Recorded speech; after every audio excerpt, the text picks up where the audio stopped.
Barrage de la Rance, pas de problème, ça existe. Apparemment, vous voyez, il y a une continuité, il n'y a pas de raison d'ailleurs. Pas de souci là-dessus. Il y a, alors on en parle moins, mais puisqu'il faut développer toutes les sources d'énergie, n'oublions pas les autres. Les autres, c'est quoi? Il y a l'énergie thermique. Il y a déjà des projets, regardez, il y a déjà des projets qui existent. Bon. Donc, il y a la houle, il y a aussi des projets qui existent, vous voyez. Il y a le fameux projet Pélamis, ça c'est Nantes, le projet Pélamis, là. C'est une espèce de TGV, vous voyez, qui est, voilà, ce vague, et puis avec les mouvements, eh bien, donc on fait de l'électricité. Il faut se moquer d'aucun projet, il faut tout développer. Bon, l'hydraulique, c'est peu, apparemment, ça bouge pas trop. Bon, c'est Mur de Bretagne, ça, vous comprenez, ça s'appelle Mur de Bretagne, c'est clair. Hein, voilà. Alors, le photovoltaïque, oui, donc simplement, à chaque fois qu'on se pose des questions de rendement, moi je dis, bon, je regarde les chiffres qu'on donne, vous voyez, ça c'est un exercice, j'ai mis que je donnais à mes élèves du CNAM juste sur les problèmes d'énergie entre les kilowattheures et puis les mégawatts.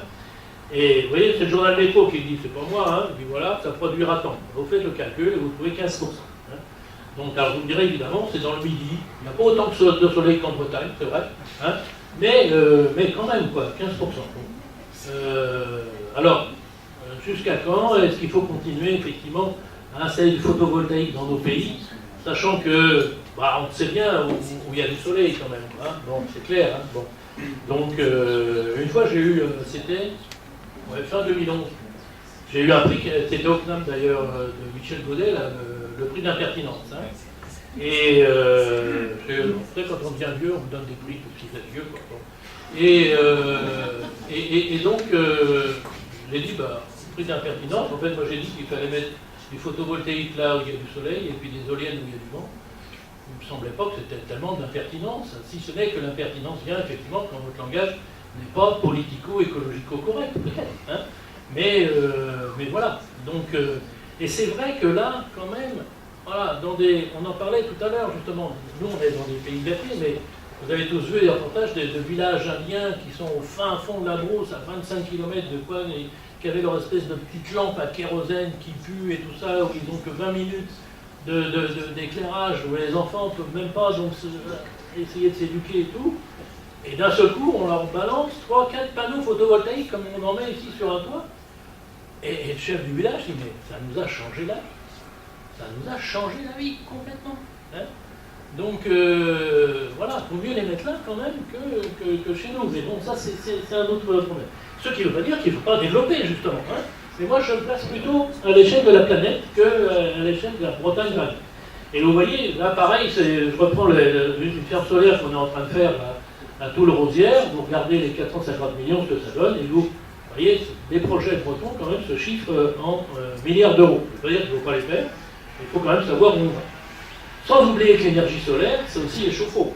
Hein. Ça, il n'y a pas de souci, on peut développer ça au maximum, c'est pas un problème. Et aussi les pompes à chaleur, parce que quand on vous dit que c'est de la géothermie, non, la géothermie elle est là, hein, sur le côté, c'est-à-dire quand vous descendez. Mais quand vous êtes au roi de la Terre, en fait, bah, c'est l'énergie solaire, hein, c'est pas de la géothermie. Donc la biomasse, oui, bien sûr, voilà, l'incinération. Les fermes à gaz, pourquoi pas, hein. Là, on peut faire des choses, on peut combiner, vous voyez. Donc j'ai presque terminé cette convention, quoique... Ah bah non, je suis pas ouvert, oui, j'ai pas encore plus d'une heure et demie, là. Bon, Et alors, on était en mégawatts, si vous mettez en terawattheure, alors c'est pareil, ça c'est le même, hein, c'est dans le pacte électrique breton, c'est pas moi qui ai fait les calculs. Hein. Vous voyez qu'en fait, on arrive à 6,84 TWh, et la consommation prévue est de 25. C'est-à-dire, tout à l'heure, on était à 9,5%, là, on est à 27,5%, c'est mieux, mais il en manque. Alors évidemment, le pacte électrique breton vous dit, ah oui, mais on va aussi mettre 450 MW de gaz, donc ça, il faut y attendre, voilà ce qui est prévu également. Hein. Bon. En division. Donc il en manque 60% qui continueront à être évidemment fournis entre autres probablement par Flamanville, à moins que, et c'est ma dernière image, un clin d'œil nucléaire, à moins que, évidemment, la Bretagne s'équipe, vous savez, les futurs réacteurs qui sont fabriqués par des CNS, qui sont des réacteurs qu'on appelle FlexBlue, qui sont basés sur le principe du sous-marin nucléaire, qui est son propre réacteur nucléaire, le M2, et que effectivement, donc on peut installer. Voilà. Alors, ça, c'est un coucher de soleil sur Aurigny. Tout à l'heure aussi, c'est une photo de chez moi, mais ça aurait pu être en Bretagne. C'est aussi beau. Hein. Voilà. Merci pour votre attention. Des questions. Merci, monsieur le professeur Hauss, c'était très intéressant. Je pense qu'il y aura peut-être une ou deux questions, mais je limite les questions pour qu'on puisse continuer quand même. Alors, est-ce qu'il y a une ou deux questions? Oui, concernant Saint-Brieuc, je me rappelle qu'il y a quelques années, pas tellement longtemps, on voulait faire, disons, brûler les déchets. Et personne n'en voulait.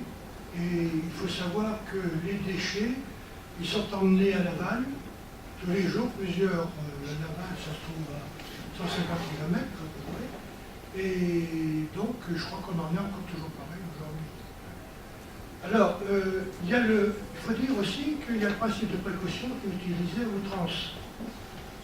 Parce que l'usine, disons, on ne veut pas d'usine, on ne veut pas d'éléments particuliers. Et là aussi, on peut se poser des questions. Et par contre, on ne se pose pas des questions, effectivement, les déperditions d'électricité, vu le transport de Flamanville jusqu'à Saint-Brieuc. Et Saint-Brieuc, on posait la question de savoir est-ce qu'on pourrait avoir suffisamment d'électricité à consommer, alors que on voulait monter aussi une usine à gaz. Et je ne sais pas encore où elle sera posée exactement, parce qu'il y a des communes qui n'en veulent pas. Oui, ça c'est sûr, les communes n'en veulent pas. Personne ne veut, c'est le principe NIMBY, vous savez. Hein, surtout pas chez moi. Bon, incinération, c'est prévu quand même, hein. Vous avez vu tout à l'heure, il y avait effectivement une ligne. Oui, incinération, ça rentre dans la biomasse. Ça fait longtemps qu'on en parle. Ah ben oui. Ça, c'est bon, ça, c'est une chose d'énergie comme une autre, c'est clair. Si, une question sur l'intervention du professeur Hauss.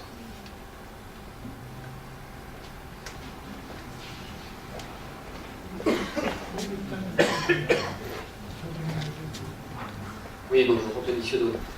Juste une question, vous avez parlé des énergies là, pour la Bretagne, donc les productions énergétiques principales, et en comparaison avec les consommations, en Bretagne aussi on roule un petit peu, et il y a un peu de transport en commun, etc. On utilise un petit peu de pétrole. Est-ce que vous avez fait un point également sur ce côté-là, sur d'autres sources d'énergie qui pourraient remplacer le pétrole? Bon, c'est vrai que ça élargit également un petit peu la question à la planète. Ah bah vous avez les véhicules électriques, mais ça c'est pareil, c'est encore pour les pays comme les nôtres qui sont bien développés. Hein. Alors les véhicules électriques, d'un autre côté, ça ne consomme pas énormément d'électricité. Hein. Quand vous regardez bien, d'abord, quand vous regardez bien, c'est vrai que vous avez en gros 80% du parc automobile sur moto qui fait moins de 40 km par jour. Hein. Ça c'est clair.